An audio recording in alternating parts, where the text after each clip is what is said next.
Okay, Our so trust. just a heads up that I am going to be recording this session. And if you want to share something that you don't want it to be recorded, okay, you can just tell me that, just ask me to stop the recording. I'll stop the recording. And if this session goes as per our planning, I would just post it on YouTube as well for it to be available to a larger group of people. So we will keep our conversation and keep our sharings accordingly. And if you want to ask a question that's very personal, you can ask me to pause the recording. Yes, Aniket, how are you? I'm doing good. How are you, Rituja? Good to see I Sham am again. good as well. I haven't Yeah. met Sarita earlier, but nice to see her here. Yes. I Sarita and is Sarita new to is, me too. yeah, so I think she's new to our community, even I haven't.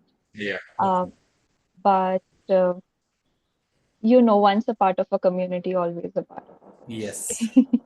Yeah. Yeah. So let's start. So, relationships are a very beautiful aspect of human experience. Why is that? I'll just share my perspective. I hope you all are able to see me and hear me properly, and the Yes, query we is can see. clear. Yeah. So I know who I am. Okay. So I understand I only from you or only through you, especially when I'm a child or I'm a teenager. How do I know that I'm an intelligent girl? How do I know that I'm a talkative girl? Or how do I know that I'm a playful girl? Right. So, all of these perceptions I get about myself, they are through somebody else. So, most of the time, especially, if we haven't started our self discovery journeys, our perception about what I call as I, they are all byproducts of every other opinion that is there by other person. That is why a lot of times we are confused about ourselves, that who am I at the core of me? Who am I really? Or a lot of times, we belittle ourselves that in my story I am never good enough, or we feel entitled at times that, oh my God, I'm so good. How can this person not appreciate me? So we have all these concepts coming to us about us through our relationships. So if that transaction with people, whether it's emotional or that experience with people becomes positive at majority of our note, our life becomes quite expansive as well. So that is what we are essentially going to discuss today. I request all of you to be on mute, and as we then progress, I can ask you all to unmute and we can move forward. So, whenever I am coaching and there is a person in front of me who has certain issues with their partner or their parent or their child, and they start telling me about what's happening in their relationship, and then they also tell me that how they understand where their partner is coming from.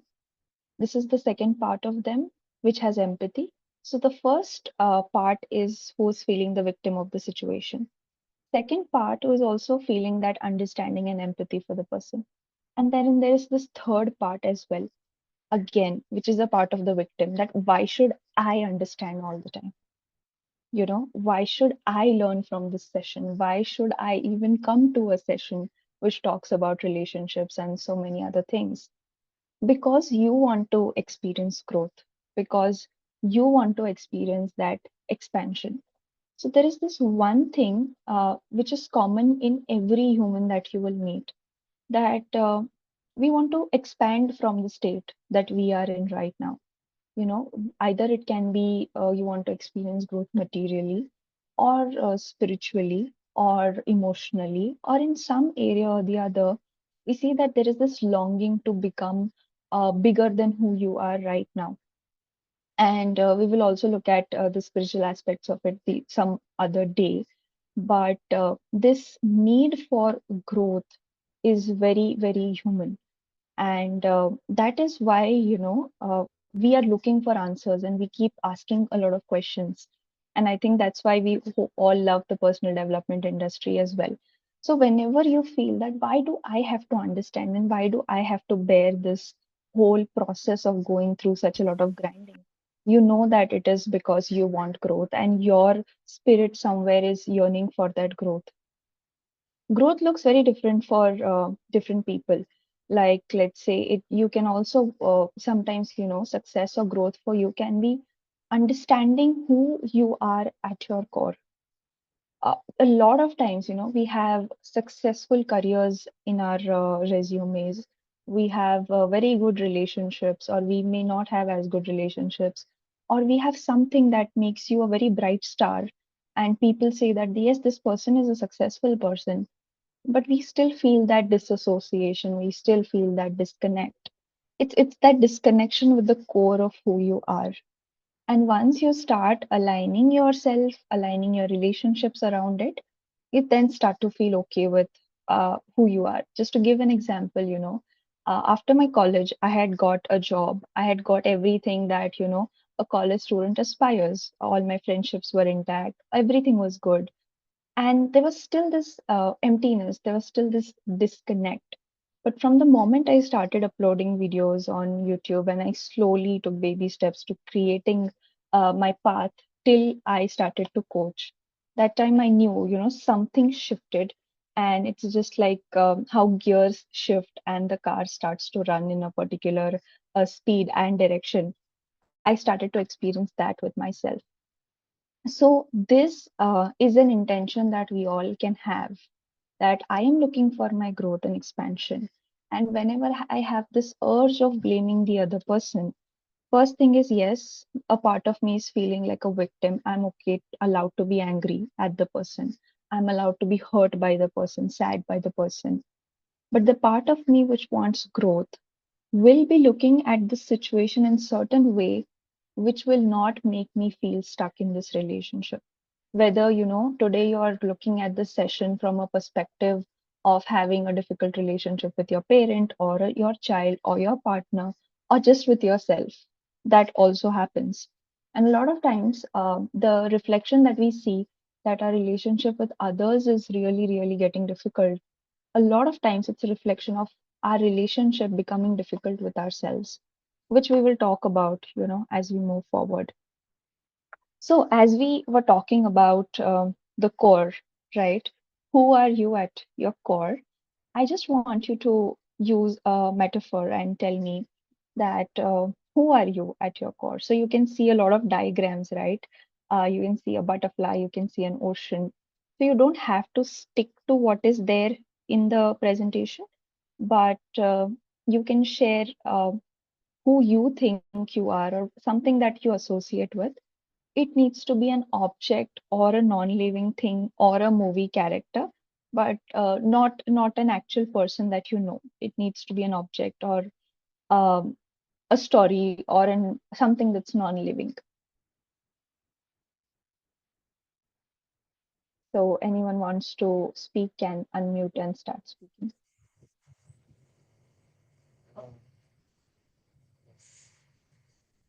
Yes, Shamsa, please.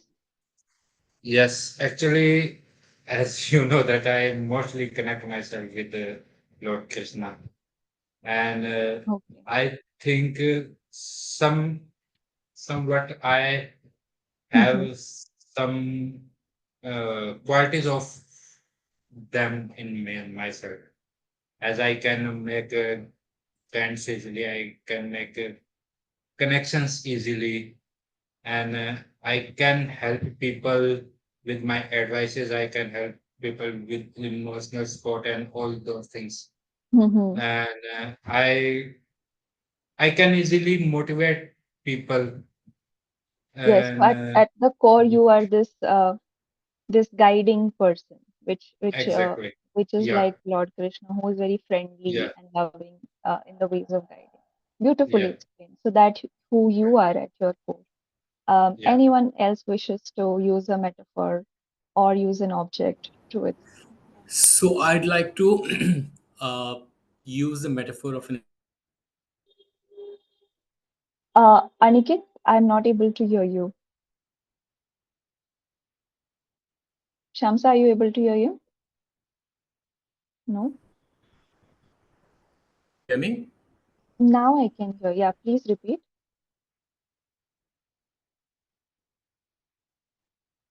No, Aniket, still we can't. Okay, I don't know what's wrong. Now we Sorry, then can. I'll chat. Okay, great.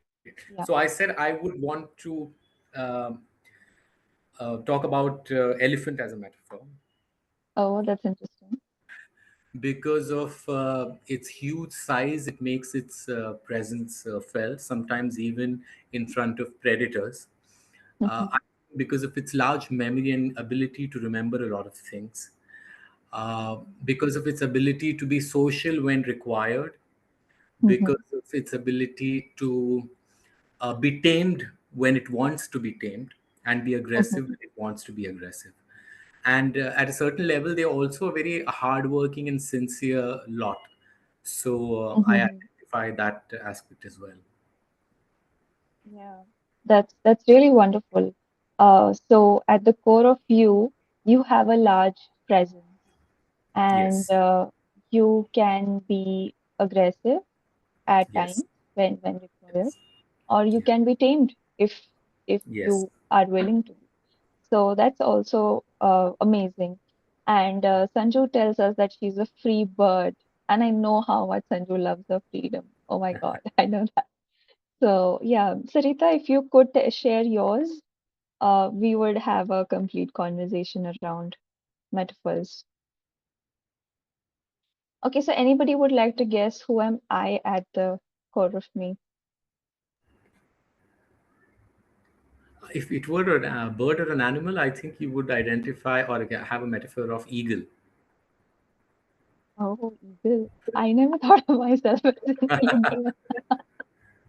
But yeah, I can relate to what you're trying to say, Sure. Aniket. That yeah, I have a spirit of an eagle. We see that eagle flies above the clouds. So yeah, I love that too. Sarita says that I feel I'm a butterfly. So Sarita, I'm assuming you're a very cheerful and a fun-loving person when you say that. So if I was to share, and many of you might not agree with what I share, but I relate to the ocean a lot because, like Aniket said, elephant has a large presence. I feel at times that I have the breadth and the depth of an ocean. Like I can be that vast and that deep, but depending on what session is going on and who am I talking to, the person or me myself will be able to explore only so much, but I have so much. So I've always felt like a very, very vast person. So that's why I, at the very core of me, feel like that I'm an ocean. So, so you see, we are talking about the core of who we are. And why is this important is because we can get many other labels from so many other people, and we can take those labels very, very seriously. Let's say in today's session, if I just end up scolding Shamsar or scolding Sanju, and then this can really, become a thing that will stay with you for a very long period of time. And let's say Sanju might just decide that I will not attend any session, whether it's Rutuja's or anybody else's, I would just not. So no other label other than what you feel about yourself, who you are at the core, is actually a true label. Every other label is a temporary label. So when you get into a relationship to know, okay, give me a label, that time you will always suffer. But if you get into a relationship knowing who you are at your core, you might not suffer that much. Okay. So, okay, I am like a butterfly. Some people like butterflies, some people don't. So I don't have to please everyone. But the people who appreciate butterflies, they're going to like really, really appreciate butterflies. So that was, who you are at your core. And I just want you to observe as you move in your life, what all different things you can uh, relate to when you say that I am this particular thing. So what are we really looking for, in a relationship? I had, I'll stop sharing for a moment and I'll share the whole screen so that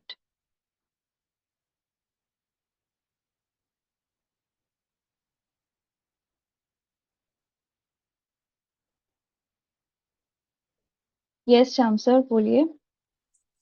Uh, as you said that some people like this, some people don't like this. So Mhm, I have a perfect example. mhm, In Krishna's time, mhm, his flute's music used to attract everyone, but still there were some people who used to think that as a noise.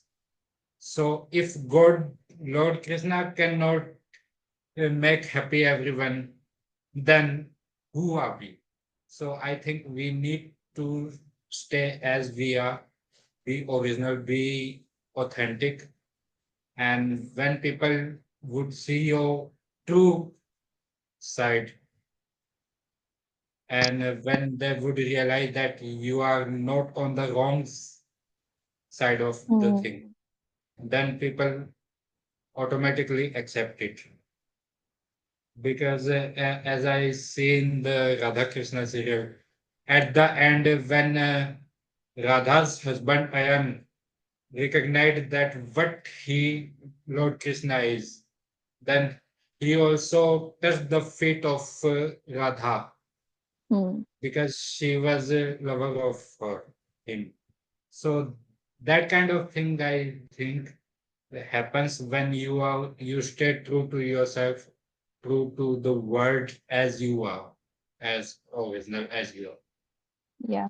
Thank you for that beautiful, beautiful example. Yeah. And we all are, in this journey, whether you are spiritually inclined or not inclined.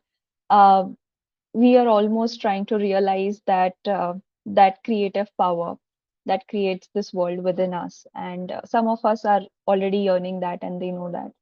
So that's the actual intention. So in relationships, what is it that we are really looking for? So I had somebody who was around 28, 29 years, and he asked ended up asking me uh, questions like, do you still think that marriage is a relevant concept, or should one have a relationship, or should one invest in friendships also? So it made me wonder, why has the perception that relationships are contracting, relationships are hurtful, and all these things, they have reached our being so deep that we are rejecting something as beautiful as a human relationship.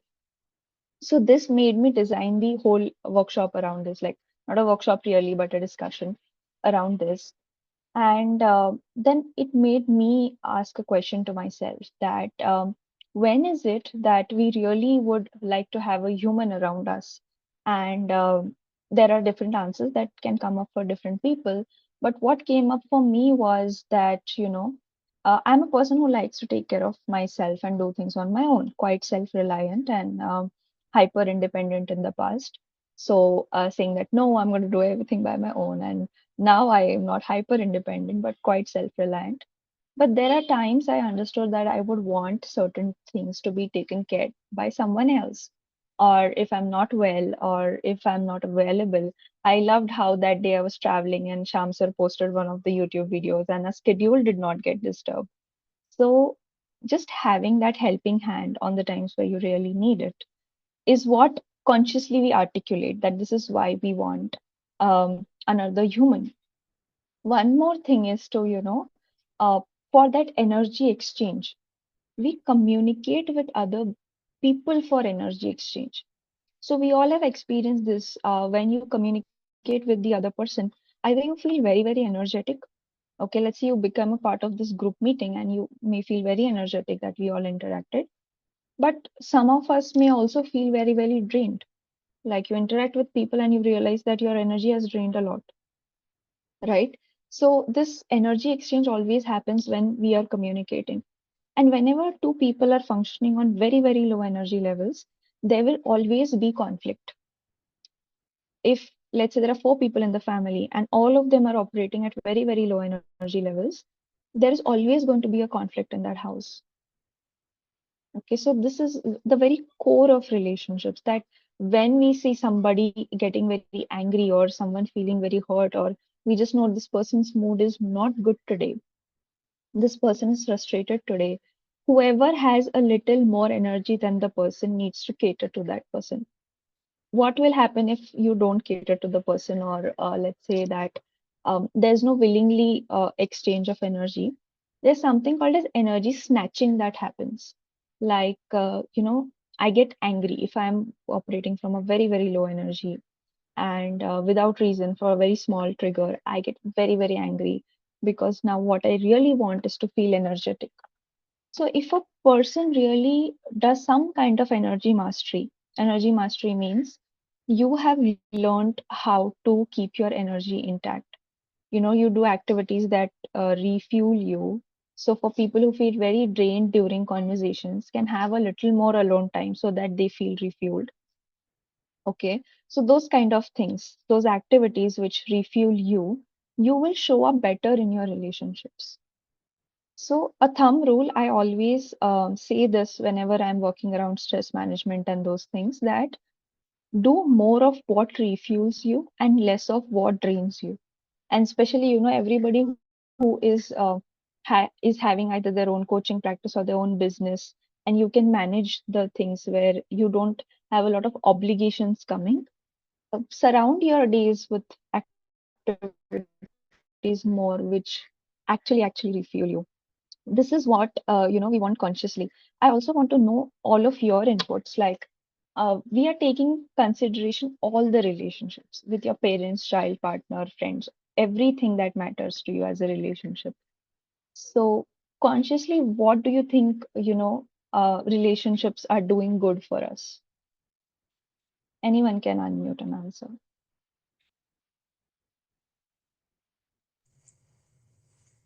Actually, the what I feel about the relationships and all those things. People usually talk to me about it and that relationships are bad and all those things. So actually, I got this example today only that I don't have water bottle filled. But for example, imagine this is a water bottle Hmm. and water is filled in this. It is half filled. Now, if I ask you, you would say that it is half filled. But if I show you this part, didn't I show my finger and tell you, what do you see here? You would see the empty part. And that's what happens in the on the social media. Mostly people are talking about negative things about the relationship. Yes. Not negative things are being more popular, more viral than positive things. So when we keep seeing the same thing again and again, then our perspective becomes that kind of perspective where we just see the negative things in the person and we stop uh, focusing on positive. And if we start focusing on positive and we try to connect with those things, then we can help those people to get rid of those negative things when we have that strong connection. So I always do that. I just try to make my relationship with people, and when I get a good connection, if I see anything wrong in them, politely, humbly, I tell them, if you can do this, then it might help you build more better relationship. Yes. So, So what I'm asking here is, sir, what is it doing good to you? I'm not asking what you do good to those people. uh, actually, the relationship doing a lot good to me because Hmm. because of this relationship I have made. All those relationships helped me where I am today. The amount I am earning, the support I am getting. Just Hmm. imagine if nobody was there around me to support me, then I wouldn't be here taking my physiotherapy and all those things. So relationships are always good. We just need to see that way. Yeah, beautiful perspective shared, sir. And I agree that The negative aspects are being exaggerated a lot. And I'm not saying that they're not there, they are very much there. Exactly. Yeah. So thanks for sharing that. Anybody else wishes to share that what relationship do good to us in the chat, or you can unmute. So I think relationships do a lot, many things. I'll give a lot, many things to you. If you Mm-hmm. take the example that the analogy that Sham was giving a while ago about the glass half filled or half Mm-hmm. empty, I think it's about how you're looking at it. But what relationships I talk from my experience. I think they give you a sense of belongingness through connection. They fill that void, in your life. I think they also give us perspective that we often miss. We always Mm-hmm. look at our life from through one single lens, but they give us a different perspective. I think they also help us discover ourselves in a different manner, you know. And the other important thing I'd say is validation when the rest of the world may not give you. I think your family or your relationships or your close ones will give you validation also in your life. Apart from that, obviously, in terms of a support system, physically they're around, Mm-hmm. and you feel a sense of being supported through them. So yeah. Yeah, thanks for sharing that, Aniket. So this feeling, that that I am supported, it is a feeling that is required for a human brain, and a lot of time we underestimate it. We turn into this hyper independent zone that I don't need anyone, I don't trust anyone, and all those other things. But this feeling of being supported is so grounding for a human being, like Aniket said, that even if the whole world is invalidating, I know that there is a place that I can come back to. It can be different place for different people. For some people, it can be their family. For some people, it can be their a particular friend or a community that they can go to. Whatever it is, your support system. You can just come back to that, and you can just rest and relax. Like I can rest and relax on this chair. So that's what we are consciously seeking and actually seeking when we talk about relationships. Now, let me just share what happens at a very, very unconscious or a subconscious level. Aniket said a little bit about it, that relationships are really like mirrors, mirrors to each other. And whatever happens, if we get triggered, it is telling us about the content of our mind.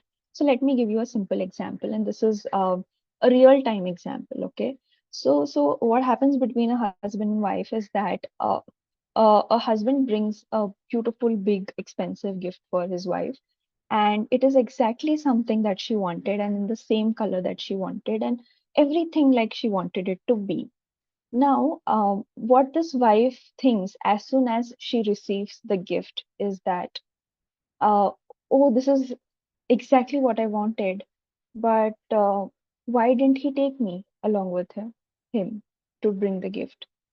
Uh, why didn't even consider me before buying the gift? It's such an expensive thing, and then that means he neglected me. That means he doesn't love me. So you see how that story of your neglect and you not being considered, let's say it comes from your childhood's unmet needs, it keeps playing in your head. And there is nothing wrong about it. It is just telling you the content of your mind. Some other person in the same situation can also, get really surprised and say that, oh, I got this gift and this is what I exactly wanted. So even the person who got the gift in the first situation can respond like, I already knew what you are going to be wanting, and that's why I got this, and knows that his wife has some neglect related issues, and she can think of it that way, and he wouldn't take it as personally. But let's say both of these people are operating from their own wounds, so she'll be feeling neglected, not considered, and she would be sad about it. He would be feeling underappreciated even if he has put in so much efforts to bring that gift. and then again he will get into his zone of not being good enough and feeling rejected again. So a lot of people in this world today, all of us included, if not right now, have played this dynamic of being the anxious or the avoidant person, or the person who has who's looking at the relationship from the own wounding of our childhood. And it's completely okay. There is no judgment around it, because all of us have done in some or the other way, being very anxious if we did not get a respond to our text messages, or avoiding somebody's text messages completely. All of this is, coming from your unmet needs of your childhood. And there your relationship tells you about what is unconsciously buried inside of you, and it comes out on such situations. So, because this is what all our relationship is reflecting, what we subconsciously want is that um, this relationship should meet my unmet expectation of the childhood. The example that I just gave, right? So, the need that this woman was looking for to be met is the need of being considered and not neglected, right? So even if the situation was not about neglect, the story goes in such a way in our mind that it happens about neglect. So in a coaching scenario, we would have just asked questions to reframe the person and let them see how their pattern is about neglect, and the actual reality was that somebody gifting you something, right? So that reframing would have been needed that time. And that's what we want. We want the other person to meet our needs. And second, we want the other person to acknowledge our pain. And if we go psychologically a little deeper, we also want them to acknowledge the pain caused by a similar person. So let's say that my one of my parent was very, very strict, just an example. And that is why there was a lot of suffering that I had to go through in my childhood. And then I see somebody, or usually this happens, that you also get attracted in the future to partners, or even if it is just an arranged marriage setup, that you are arranged with somebody who is sort of a similarly strict. So you recognize the similar pattern between the two people, and now you want that person to acknowledge the pain. And no matter how much someone else acknowledges your pain, okay, let's say I'm a coach, or I'm not a therapist, but you go to a therapist, or they acknowledge your pain, or anybody who's acknowledging your pain, you will feel like, okay, they are acknowledging my pain, but I want only that person to acknowledge my pain. And then I'll also looking for similar patterns, that if I was hurt by a strict person, then strict person should only acknowledge my pain. If I was let's say hurt by a person who was very, very cheerful and very a certain way, I want only that person to acknowledge. So this is our subconscious need. Now what happens in reality, that at times people are able to meet our expectations, and a lot of times, especially when the relationships are difficult, they are not able to acknowledge, and they will never acknowledge. So now what one must do then? That becomes a very big question. And if we go even deeper, who really needs to acknowledge your pain or your unmet needs is you only. Because this whole story or this whole experience is your experience of life. No matter how much someone else empathizes with you, unless and until you empathize that this is the amount of pain and hurt I went through, and you say that it's okay for me, to feel this hurt or feel this pain, that is the time when you actually start healing from your emotional wounds. Let's say your need was taking care of yourself in a certain way. You start to take care of yourself in that way. That is when you actually start healing your wounds. No matter how empathetic a person is who is there in front of you, the person who has empathy, whether the person is your coach or your therapist, they become the mirrors who are looking at the same experience with empathy. For example, I remember asking Shamsa once he was pressurizing himself a lot, even when he was not well. And I asked him, would you have the same expectation from your child? And he said, no. Then why from yourself? So we as coaches, we just tweak it so that you get this compassionate perspective of what's happening with you, or what has happened with you. So you know now that you are supposed to know what are your needs. Okay. And when I said that if you are from this hyper independent space, you will be feeling that difficulty to ask for help, but there will be times when you need help. So, how will you deal with this? You will ask help from the person who can really, really help you and who's wanting to help you, who's willing to help you. And you'll find people like that. You will share your vulnerabilities in the space that feels really safe for you, because people who have hyper independence and they just put this guard of everything is okay, what they really need is that safety so that they can share. So as a part of your self care and meeting your own needs, you also find places where other people, you know, that they will be really supportive to this. Because what we do is we run in exactly opposite directions. We go to people who cannot meet our needs, who just don't have the capacity to meet our needs. Okay, so this is the kind of balance that we want to establish. So you can meet your needs as many times as you want, you can, and at times you can seek support. And at times when you know that, let's say your need is for the need of validation, and there is nobody to validate you for some reason, nobody is there to tell you if you're doing the right thing or not. What are you going to do in that case? There is 50% possibility that you may be making a mistake, and there is 50% possibility that you may be doing the right thing. So that time you just validate yourself that I'm taking the step and I'm going to figure it out. If it goes wrong, I'm going to correct it. If it's right, then I know I'm going to add it to my database that it is the right thing to do, right? And what my heart says. So I get an intuitive answer as well. I ask my logical side as well, and then I move forward. So this is how you build your own voice, which pushes you forward. So whatever that unmet need is, or whatever that void is in your life, whether it is of a very compassionate person, or whether it is of a very solid person who says that go do it, I'm there by your side. What's your need?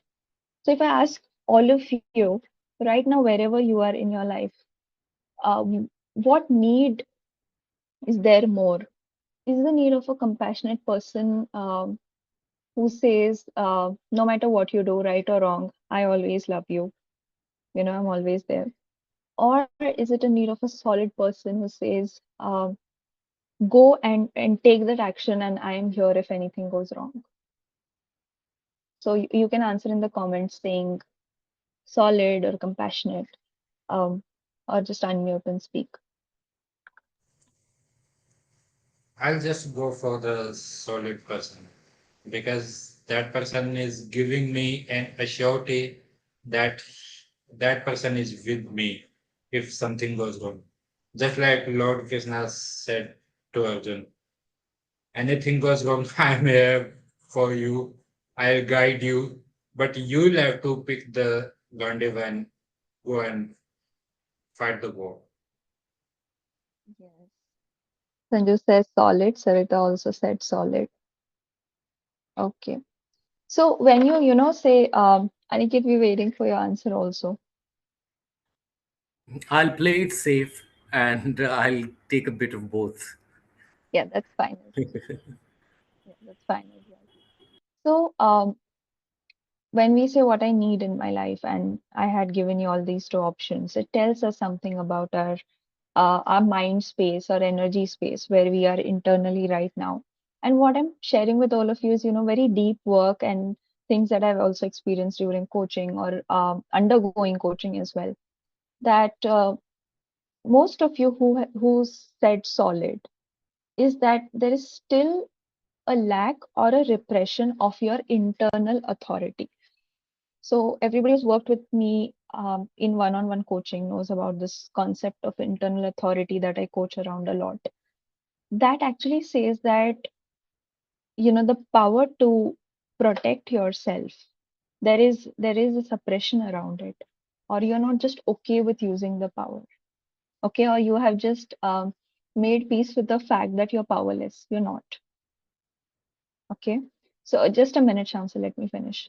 So if there was one of a very beautiful reel I saw on Instagram, that a lot of anxiousness is actually because your system is now not able to trust you, that you will take a stand when you are either not willing, or you do not have the capacity to say no or stand up against something. Okay, just giving an example, let's say if I lack a lot of internal authority and I start taking this session, and this has happened to me, when I was just starting and I was 22 or 21, that in my session, everybody else would talk and I would listen, and I would just listen. And at the end of the session, I would get so resentful, not because everybody else spoke, because everybody else wasted each other's time.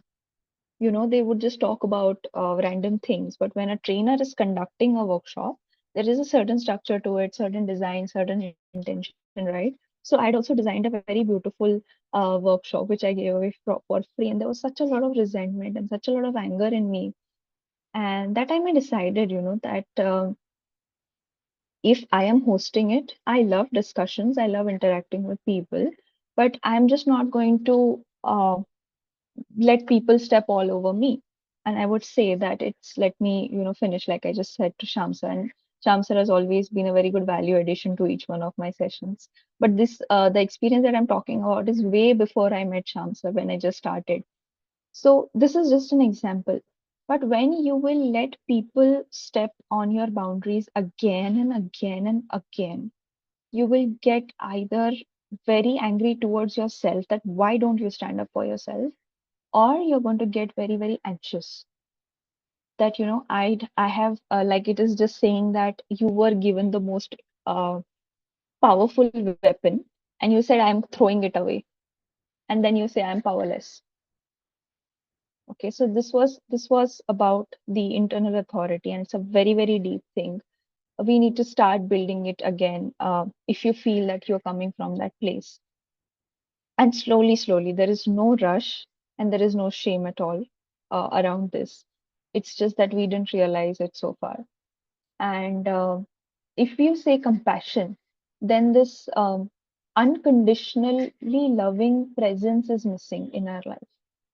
Okay. So when we say this unconditionally loving presence, for most of us, it's a mother's face going to pop up. Um, you know, whether you score good marks or not, you were given food, right? So you were given love, all of those things. So all of those things are a part of it. That unconditional love. That is when when people are getting very very pressurizing themselves a lot. I always ask them a question: if your child was going through this, what would you do? And what they would do is the exact opposite of what they're expecting from themselves.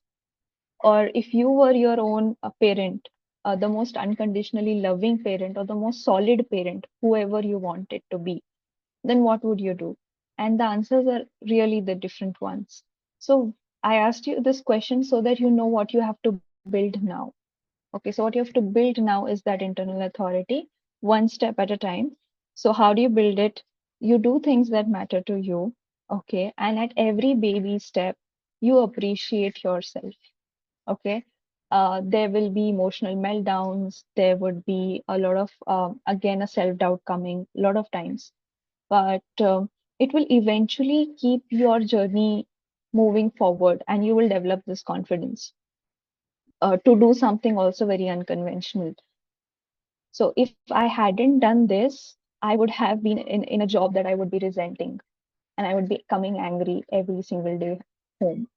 And right now, it's the exact opposite. So, if you want to take a step towards your dream life, that cannot be done without a healthy internal authority. So, it's a very good thing that in today's conversation, we found this out for some of you. Yes, Shamsa, please go ahead.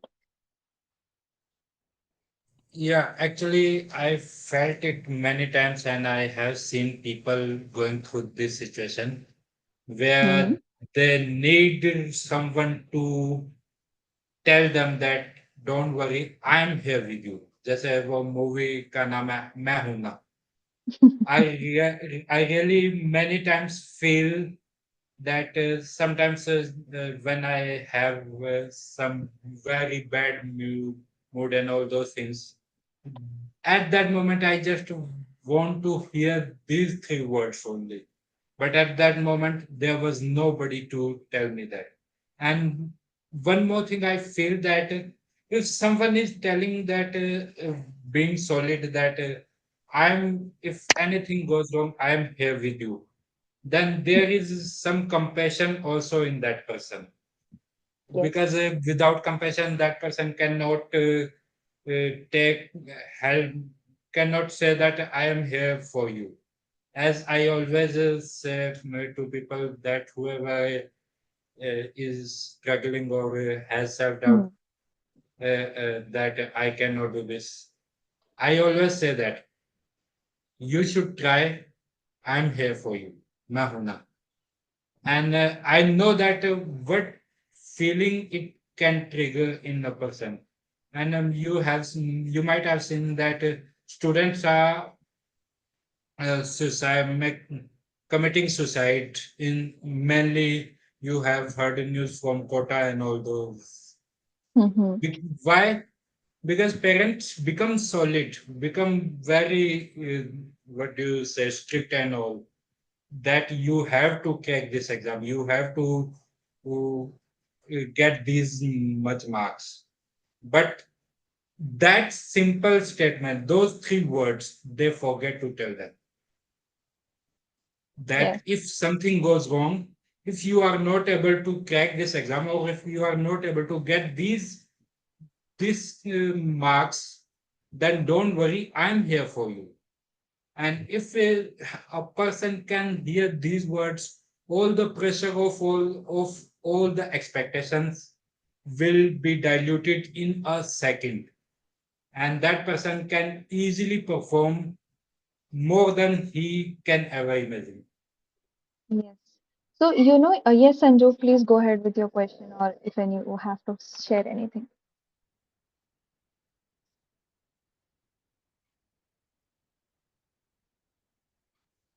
I'm not able to hear you, Sanju.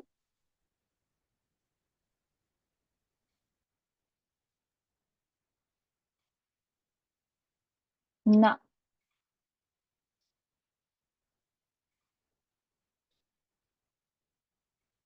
Sanju, you want to type it down? Okay. So, like Shamsa was telling this, of course, this thing is that I am there for you. It needs to come from parents and all of that. We know, and today's parents are also, quite aware and they communicate this.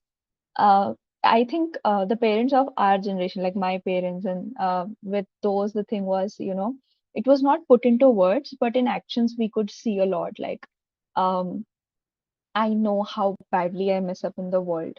I can still tell my mother, and the worst thing that would happen is she's going to scold me, and uske baad it will be again, some solution coming out of it. So that's there. But the bigger problem with today's generation who are going now is that more than the pressure that their parents put on them, it is they themselves taking a lot of pressure. And it is true with any other profession that you enter. Once you have got into this habit of putting immense pressure on yourself to perform a certain way in life also, not necessarily in exam only. And you find yourself breaking down a lot, and that is also a time where you're not able to ask for help and seek help. Problem comes there a lot. So that thanks, Shamsa, for sharing that with us. Yes, Sanju, do you want to try speaking?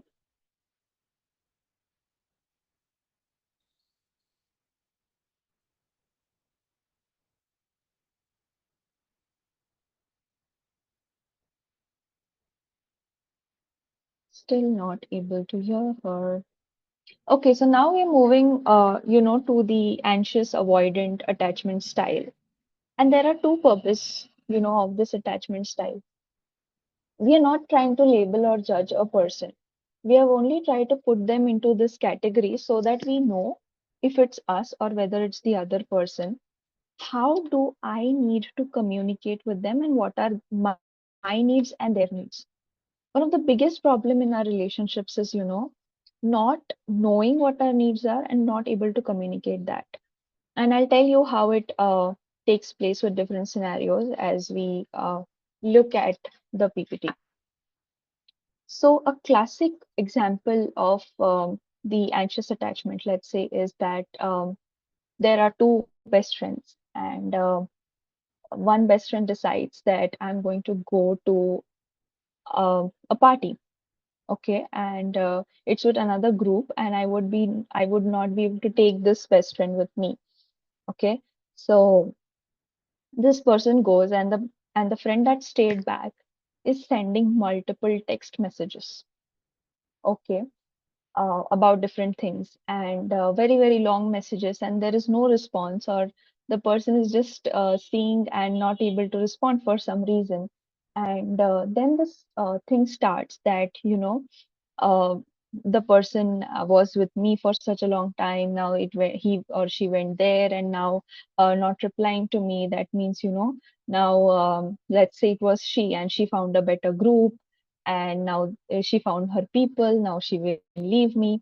So whenever this thing comes into your mind, that due to an inconsistency in communication, or due to a small inconvenience that happened in communication, if you feel that you'll be left by the people or the person, so you always feel that I will be just left if the person doesn't talk to me, or my world will collapse if this relationship is even hampered a little bit.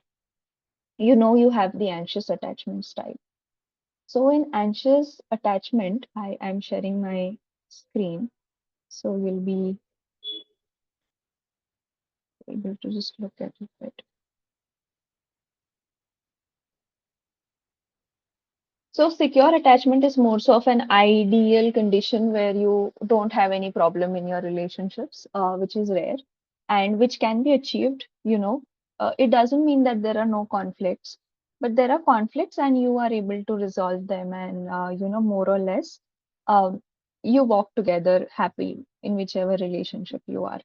So when you are an anxious person, you are constantly actually looking at the ways in which you can be left. Okay. And why does this happen? Because your self-worth is very much dependent on relationships. Now, we all have a interdependency. We understand that, and we spoke about that in the beginning of the session. But let's say if you have no one to talk to for an hour or two, and you will be seeing this, that the person gets so anxious that there is no existence for them. They don't have the existence of their own if they don't have anybody to talk to. Okay. And this is also very evident in our culture as well. Let's say that there's recently a couple got married, and now a mother is seeing that her son is interacting more with his wife and not with her, and that time she starts to think that my son doesn't love me anymore. you know there were ladies conversing, in a group social. I don't remember what was the event, and that lady was saying, कि अभी आपकी बहू आ जाएगी, आपके बेटे का प्यार but जाएगा. I said, आपके बेटे का प्यार आधा लीटर दूध है जो बढ़ जाएगा. प्यार and love is not a material concept ना, कि इतना मेरे पास है तो it is going to be distributed. But if you have the anxious attachment, you will feel that way.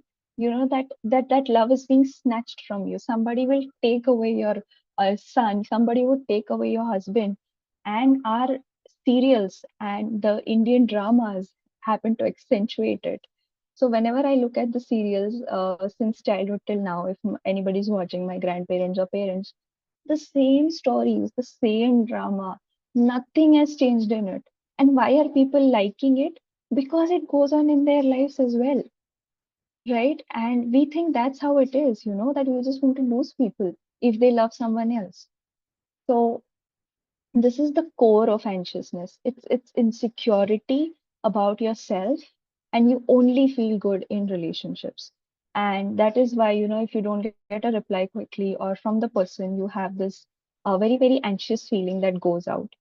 Okay. You can come off as needy. You are not a needy person, actually. It's not a label on you. But in the relationship, you can come off as needy, and we'll see how to deal with it. So, as I said, the biggest fear is of abandonment. And there are many reasons why you may feel that way. Next is avoidant. Avoidant person, how they behave is initially when they start talking to you, they take a very big interest, like very, very big interest in you. And if you are an anxious person, you'll be very attracted to their independent qualities, that this person is so calm, so grounded, has everything in place. But let's say there was a conflict and you want to talk about it. And conflict situations are perfect situations to recognize which attachment style you have. If you want to resolve the conflict in the moment, and you cannot sleep without resolving the conflict, you are more on the anxious side.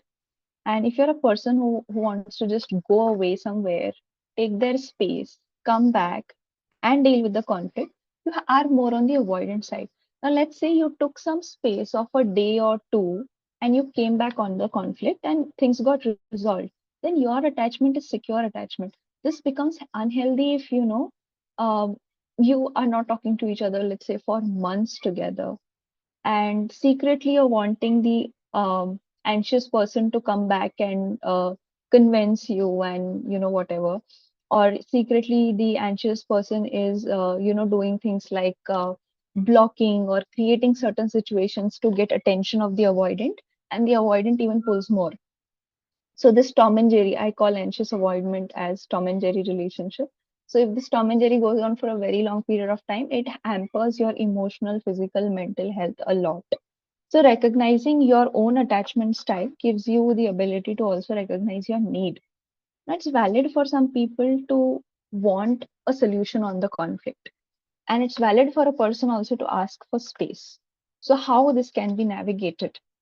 So whoever two people are in this relationship, whether it is mother, son, mother, daughter, or husband, wife, or girlfriend, boyfriend, is that you decide that this is the time space, let's say 24 hours, 72 hours, that we will start talking back to each other at least.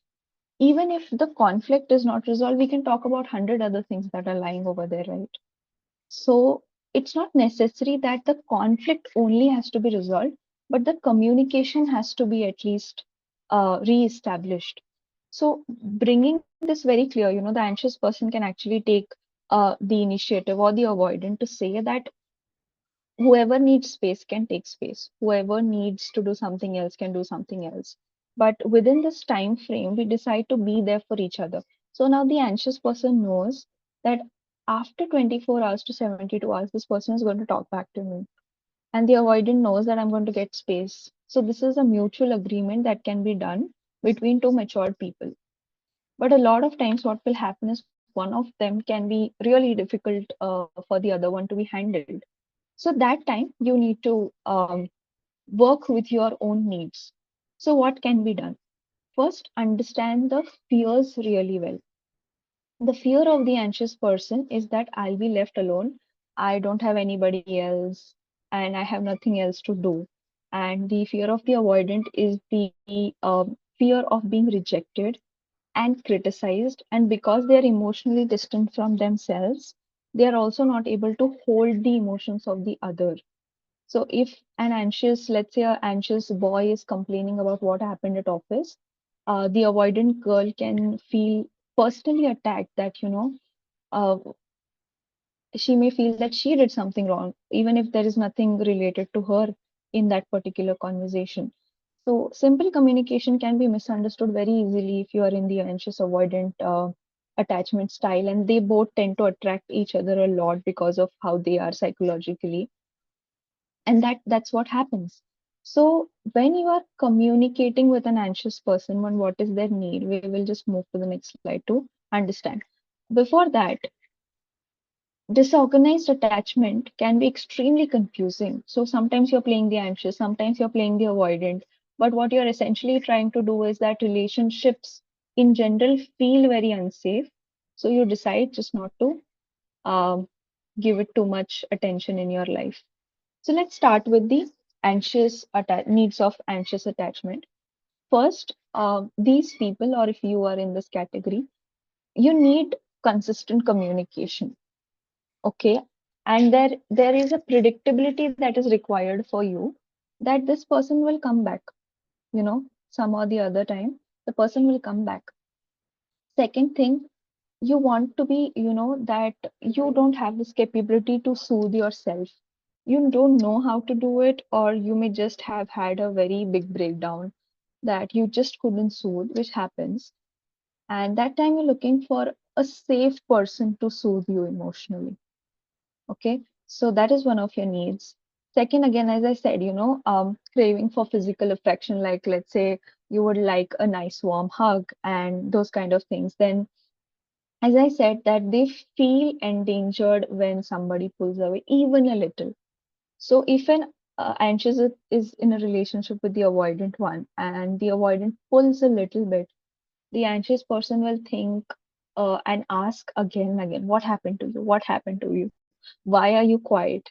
And why are you not talking? So all of these things can come into the picture. And as I said, the fear is mean of an abandonment. So if you belong to this category, what can you do?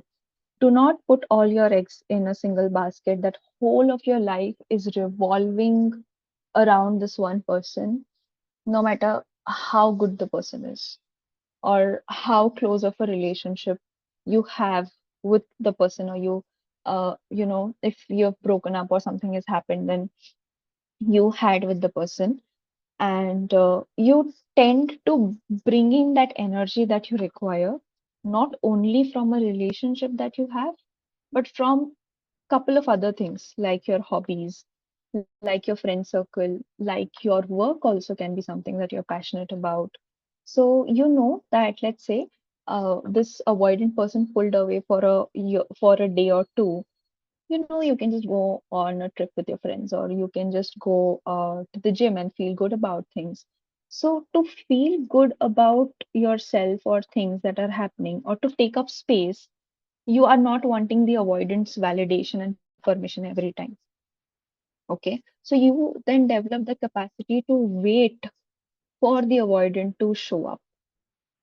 Okay, so this is one of the capabilities that you will have to develop when you are interacting or dealing with somebody from an need anxious attachment. Okay, so this if if your partner is, or if your child or parent is from this category, you know that they're going to need constant reassurance that I am there and I'm not going to leave you. And you can actually say this stuff out loud if you wish to comfort this person. Second is the avoidant attachment. The need is the space in relationships. Now, avoidant people are often perceived as very insensitive, because you feel that they are lost in their own world, and they are not sensitive with the anxious person's need. But it's not that. They are very, very sensitive. A lot of times, some of the people are so sensitive, and they absorb so much of other people's energy that sometimes they just prefer to shut down, and it overwhelms them so much that if we ever had scanners to look at each other's brains, and we see how much overwhelming it is for certain people, you would say by yourself, "Ki, please, you go and take rest because you're feeling really overwhelmed right now." Right, so we would do that. So that need for space is not because the person hates you, or because the person does not like you or will leave you.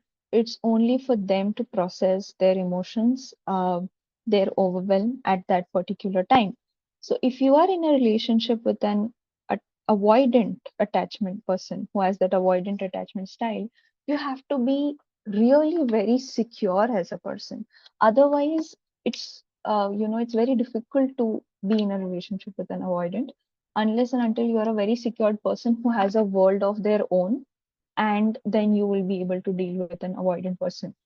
So this avoidant person does not has the ability to validate your emotions. Okay, let's say if somebody is sharing something, and an avoidant person is taking this session, the person would just behave in a very insensitive way that, you please keep quiet. I need to complete this. We are running out of time and all those things. So they often come off as very, very insensitive, but they're not. So, as I said, they pull away during conflicts.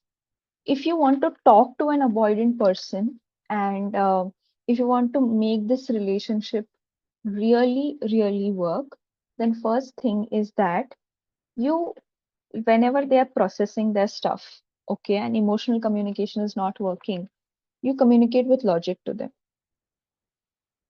Okay, you communicate with logic to them that this is what I meant objectively. Because when you're speaking objectively, they don't take things personally. Second thing is that you don't you allow them to have the space, and also regular check-ins with them, like how they are doing, like in general, not particularly about that issue only which was bothering you so much. uh, just regular check-ins with the person about different things. And this person needs more free space. And the biggest fear that avoidants have is, and I have heard a lot of them during coaching sessions, that I don't want to be emotionally manipulated for whatever past experience they're coming from. For them, emotions are linked to drama, manipulation, somebody just making you do things that you are not willing to do. So, if you can give that safety to them, so if you become the safe person for them, that they 100% know you will not manipulate them, they become very, very free. So, the key here, when we say that we want to have good relationships, is not to actually only find the safe person, but to be the safe person first for ourselves and then for the other person. So, as I said, anxious people need reassurance. And if I know that I have anxious attachment style, then first I'm going to reassure myself.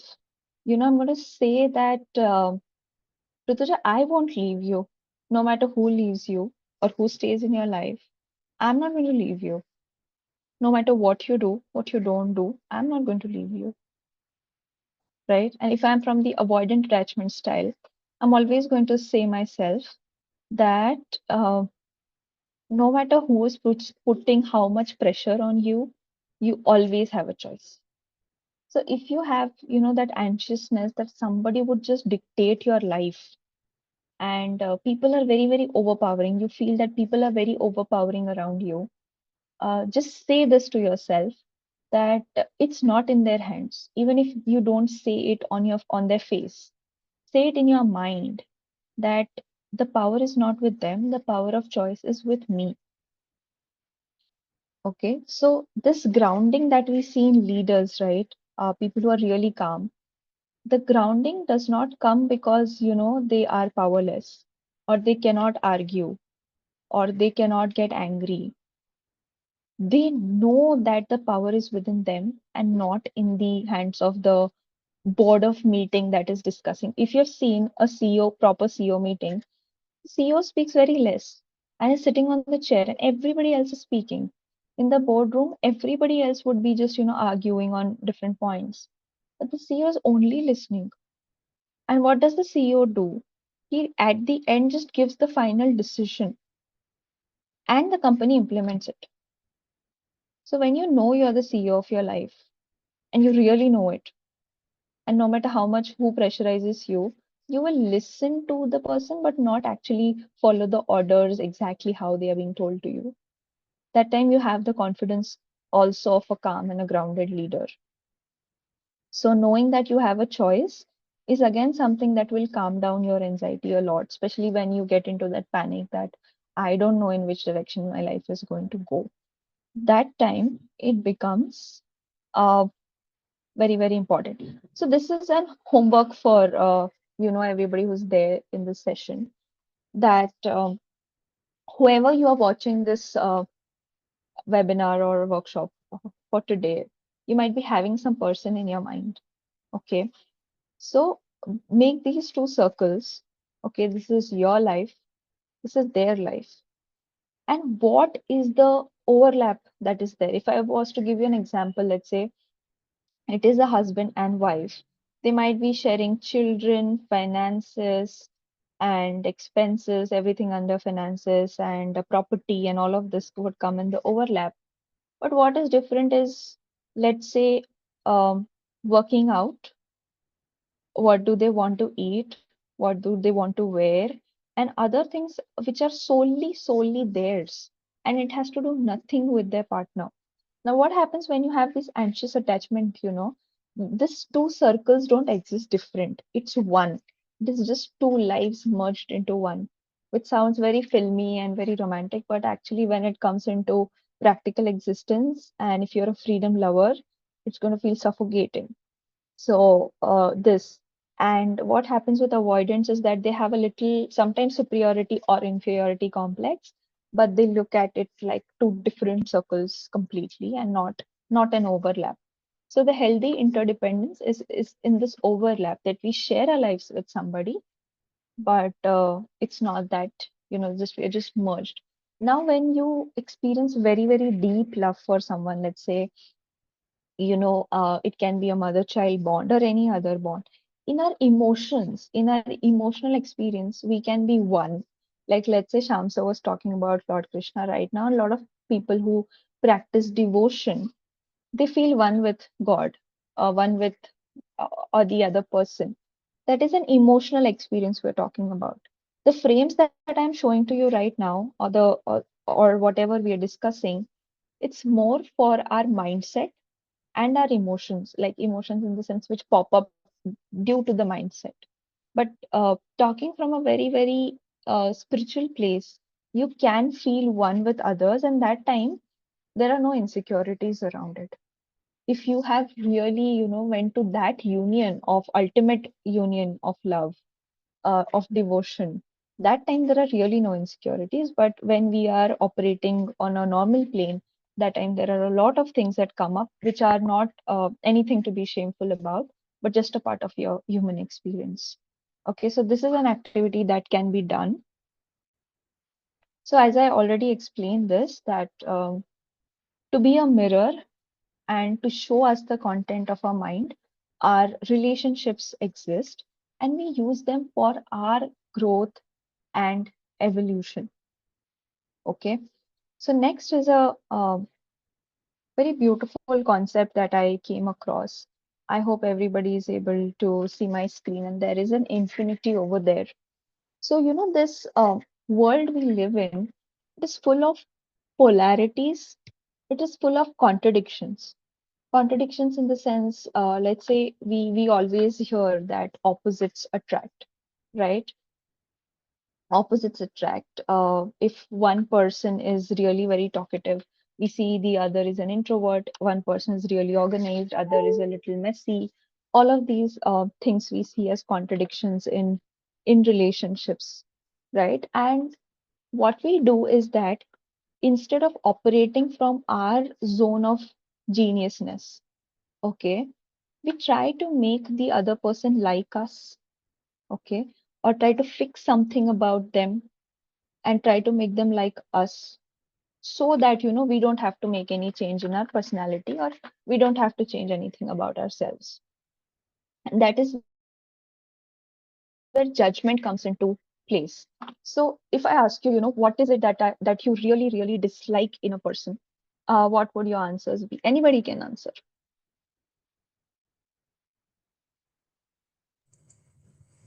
As I always say that being unauthentic, words are Inauthentic. saying something else, and your actions are something else.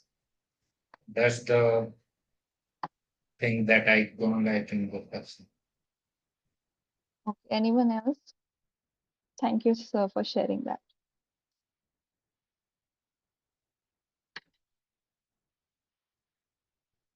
Okay, so inauthentic.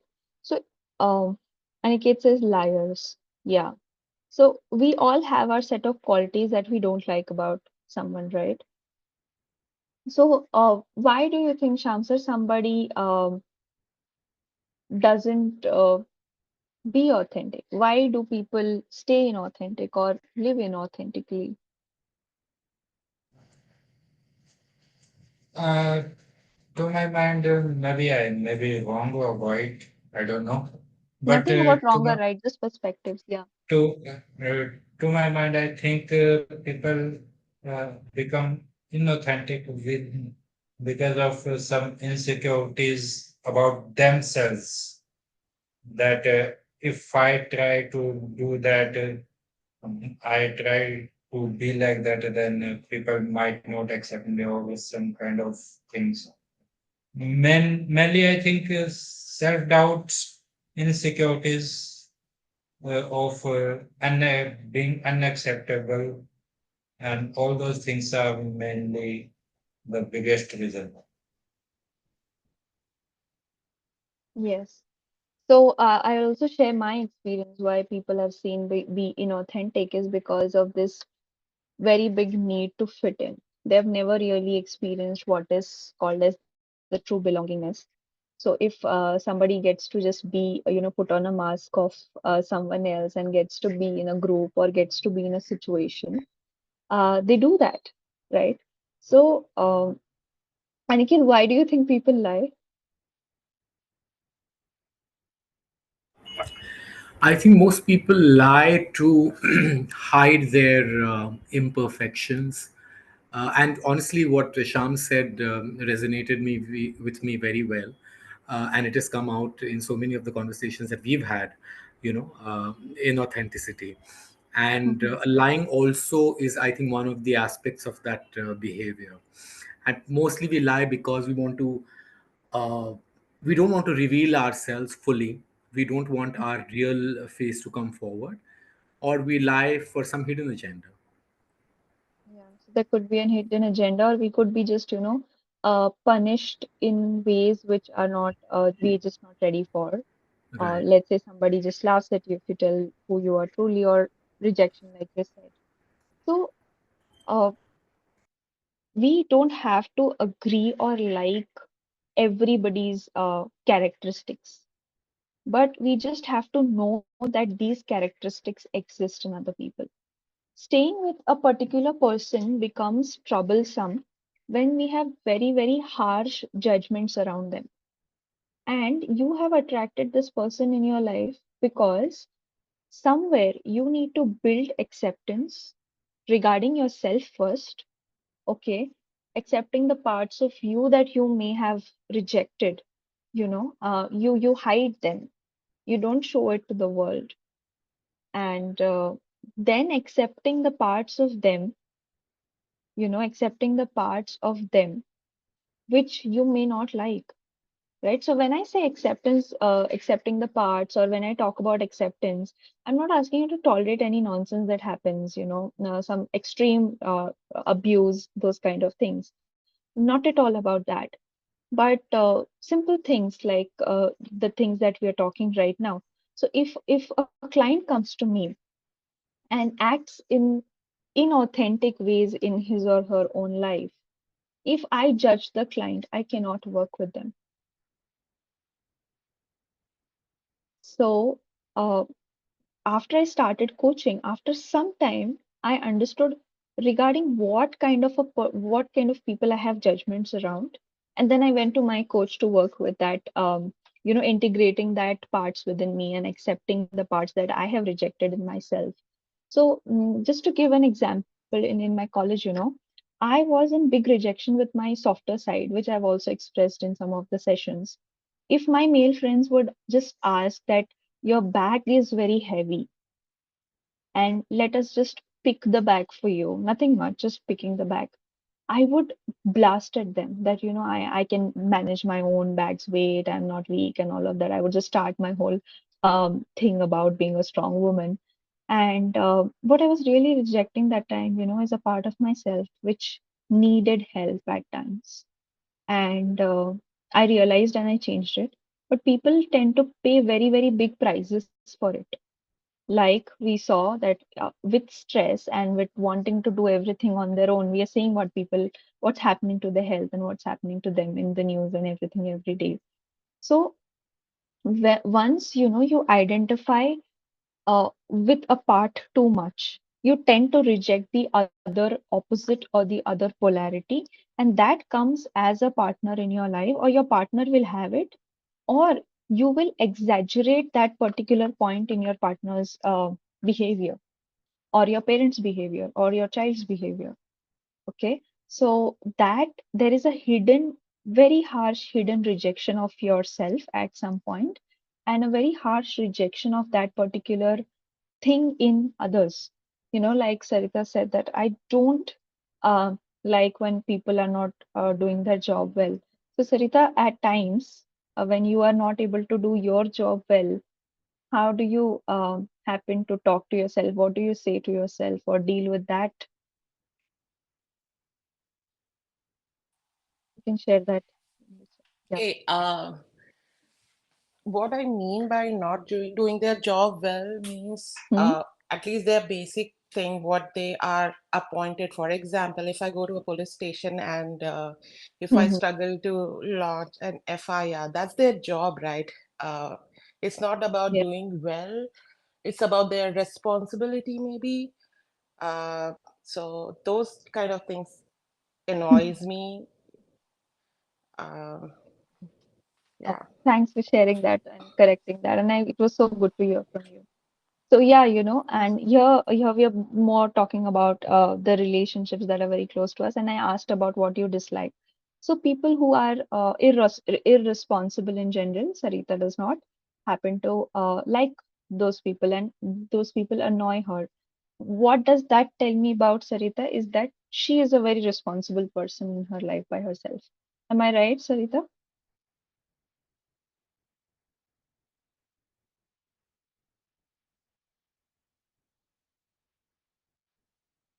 Hello. Okay, we're not able to hear you. So, whatever we dislike is always going to exist as the other polarity in our lives. And the more we are in acceptance with our own shadow parts, the parts that we have rejected within ourselves, we will be able to show more acceptance to others. And no, that does not mean that you will become like them. Okay, so if I know that a person is there who may not have that much strength to confront to truth, just giving an example, uh, and I am a person whose sensing is really good. I can sense lies really well, so I'll be knowing that the person is lying to me, right? So now I know what to trust the person with and what to not trust them with, but that person will not become like unbearable for me. But I know what I can trust, where I can trust, how much I can trust based on whatever I sensed in the moment. So if I know a person is, in their journey where they are feeling, matlab, inauthenticity is there. So I know how many times, there will be a sense of directionlessness and sense of self-judgment and all those other things. So this perspective that, you know, embracing the opposite polarity first within yourselves, that will help you a lot in your relationships as well. So now let's look at our own polarities. Okay. Uh, Two qualities that you have in yourself which are exactly opposite to each other. I think we did this once in our inner circle call. Two qualities within yourselves which are completely opposite to each other. Let me give my own example so that you can come up with yours as well. So I'm a person who likes structure and system and flow at the same time. So let's say, for example, I have a program, a journey towards greatness, my one-on-one coaching program. I have a sense of how many sessions it has and what outcomes we can achieve throughout. But each session has its own flow. It has its own natural path that I take with my clients. So for me, in that way, structure and flow coexist. So, what in your life are those two opposite things that coexist within you? Okay, for me, it's pretty simple.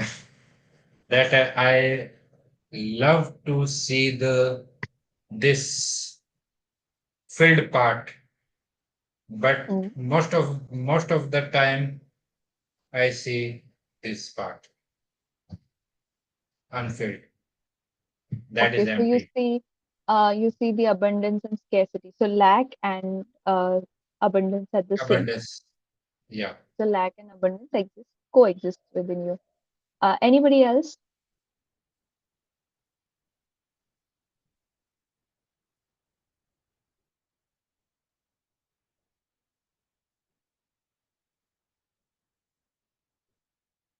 You all can type down or unmute and speak. And one more quality that I had shared, I think in our inner circle call too, that being very kind to people and helping them out and doing everything that I can in my capacity and going overboard also at times. But I can also be the most angry person that you know about things. So for me, anger and this softer, kind side and the angry side also coexists.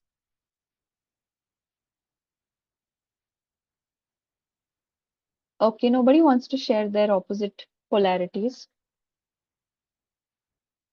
So, next time you're interacting with any person, whether any relationship that's difficult, just try to make this infinity and see what opposite qualities are you juggling between and what part of you are you trying to repress or suppress or feeling ashamed of during the conflict. And you will know a lot about what is it that, is in the darkness, and you need to explore that more to make your relationships really, really a happy place. So now we're open to question and answers. Again, if you want me to stop the recording, then I will. If not, then we can continue. So anybody has any questions related to self-happiness or relationships?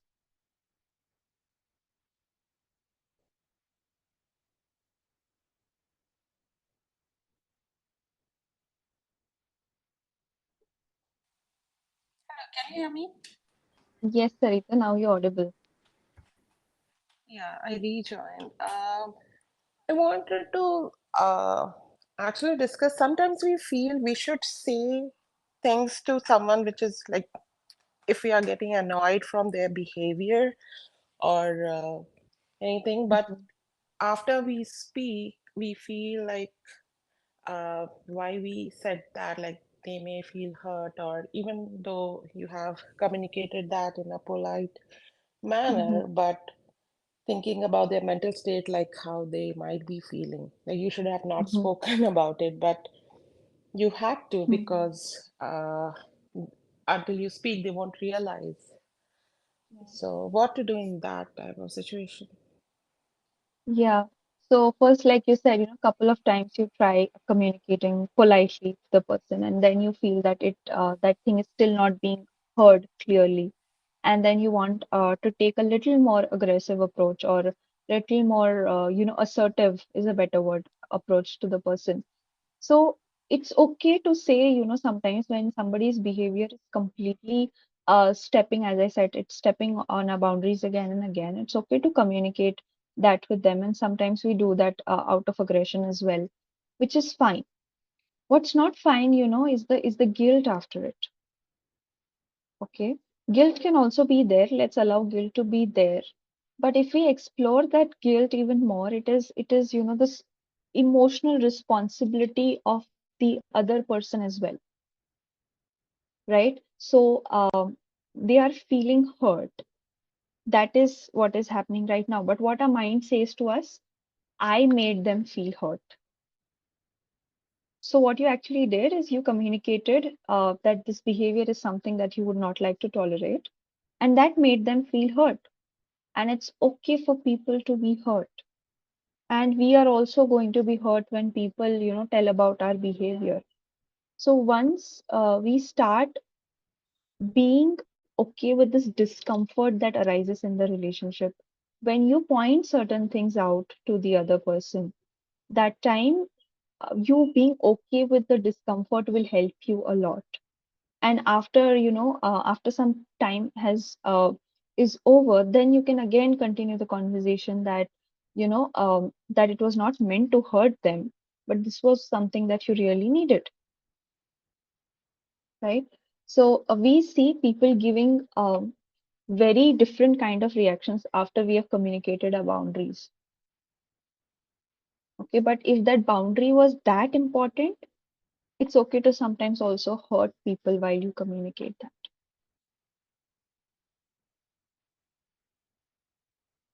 Yes, Sarita, do you have some any follow-up to this? Yeah, I feel like it's okay, but I don't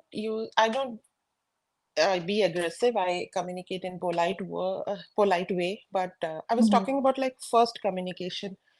If I, it's not like repetitive communication. Okay, I don't communicate the same thing to a person again and again if they are Mm-hmm. not taking up. But just I'm giving an example. Suppose a relationship. It's not about relationship with only family members, but relationship with colleague or friend or anyone. Mm-hmm. And if I politely say like what they have to do, and they are not doing like what was the expectation, and Mm-hmm. I get annoyed, and then I communicate like politely, but a very straightforward way that I was expecting this, and this was not delivered to me. Um, and that person might feel, I can see from their face that, they are low, and I don't feel that good in that. I feel like I feel guilty about it. Yeah. But they were not aware like what I was expecting from them. Um, so if I won't say, then also I'll feel that emotional thing Hmm. inside. And if I say, then also I'll feel that sometimes, like Yeah. the guilt, right? So what to do in that situation? So I think this is a conflict that every empathetic person goes through. Should I say it or not say it, or how do I say it? In what way should I say it? So let's start with the first interaction we have with somebody on starting any task at work, or you're starting, let's say there's so many coaches also over there with sessions with your clients or whatever it is. Whatever your expectations are, okay, you set those expectations, like Sarita was saying, straightforward and bluntly from day one itself, whatever you know about the scenario at least. Okay. And also knowing the motives of the person. If you are, at workplace, what motivates this person, or if you're at home also, you usually know what are the motives of your children or this thing. And that way, and you communicate always from that place, from clarity and from assertiveness, that these are the expectations that we are willing to. And one very good thing, my manager also always did, after you set the expectations and everything, he would always say, if you need any help or you need anything, feel free to reach out to me, feel free to reach out to me. And he would say that at least 10 times. So if in case if I don't do anything on time, and if I'm just as an employee, just giving example, if I try to give an excuse, I don't even have the scope of giving an excuse, because my manager had said reach out to me if you have any problem. So you set the expectation. With the expectation, you also provide the support of your empathy, that I am there to, if something is not getting done, or you reach out to me, don't sit on that work or don't sit with it. Now the person is clearly accountable and responsible. And then, if something is not done, you know that it is their responsibility. And even if you end up, being, you told them, yeah, this was expected, you didn't do it. And if they are hurt about it, it's okay for them to feel that hurt. But this is how, you can take that conversation forward. And the perception that, we need to really build of ourselves. And I understood this also through my coaching practice, is at least of an assertive person. A lot of times, if you're a sensitive or an empathetic person, you won't start from that place. You would start from the place of connection and warmth and bonding, and you'll see people walking all over. So you start from a place of clear expectations, and as then you move forward, open up with your warmth and bonding and support when required. And that's how you build a strong connection. So that's how you can balance these two things out, Sarita.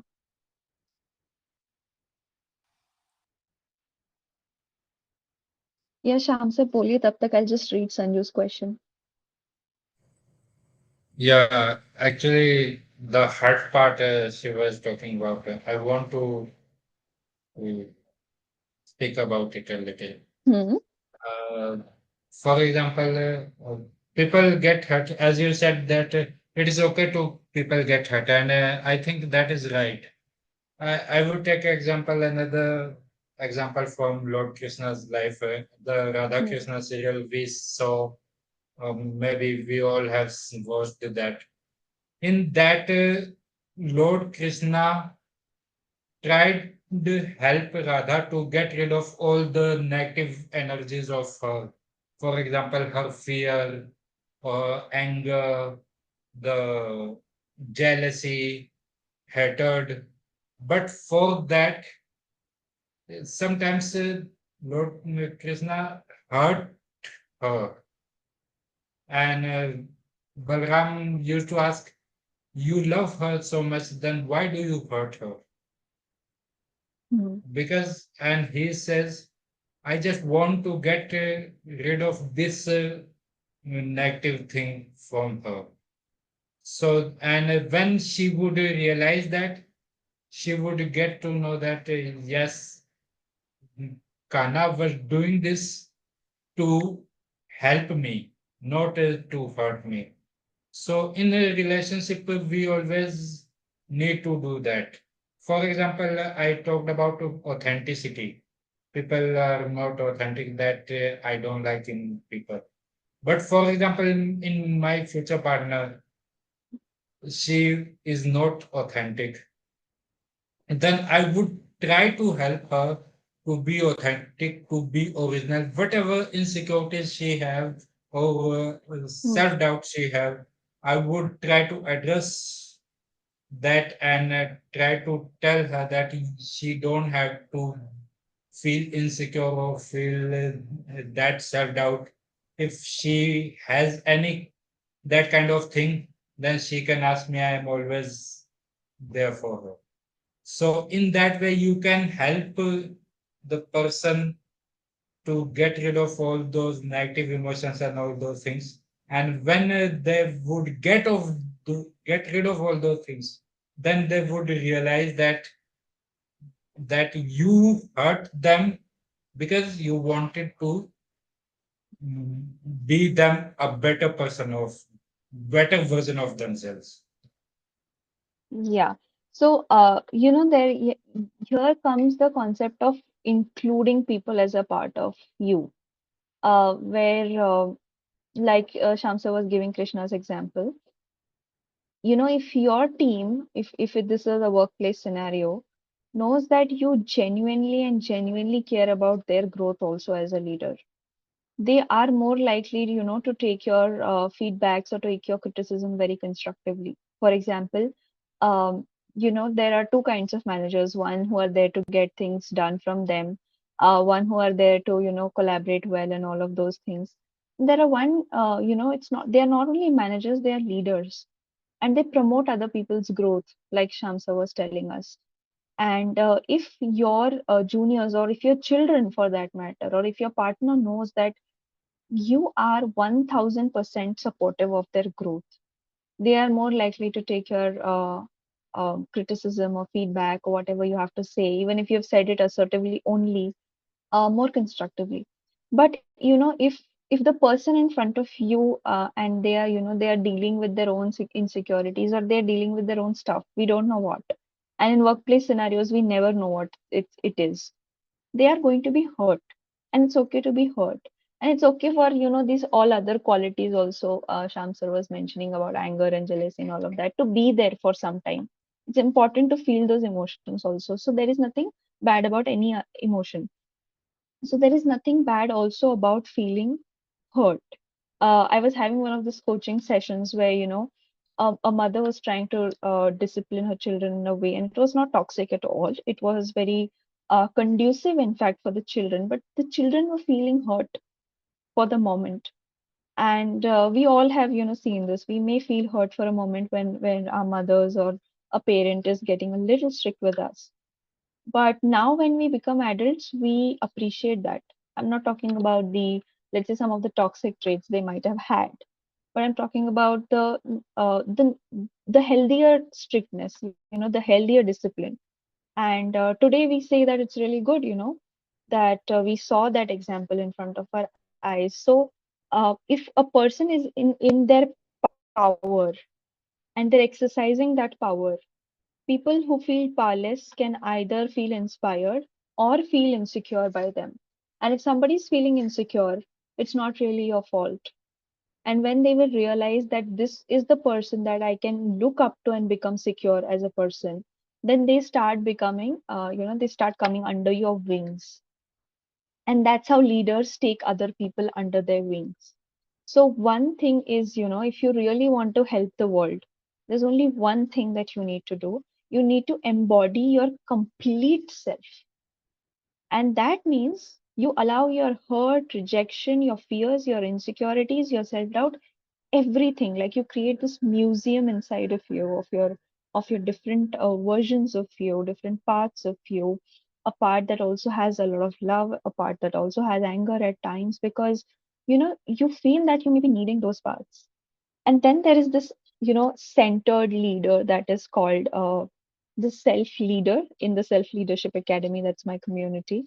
Or this really wise person which just knows which part to incorporate right now. And that's how you start to live consciously.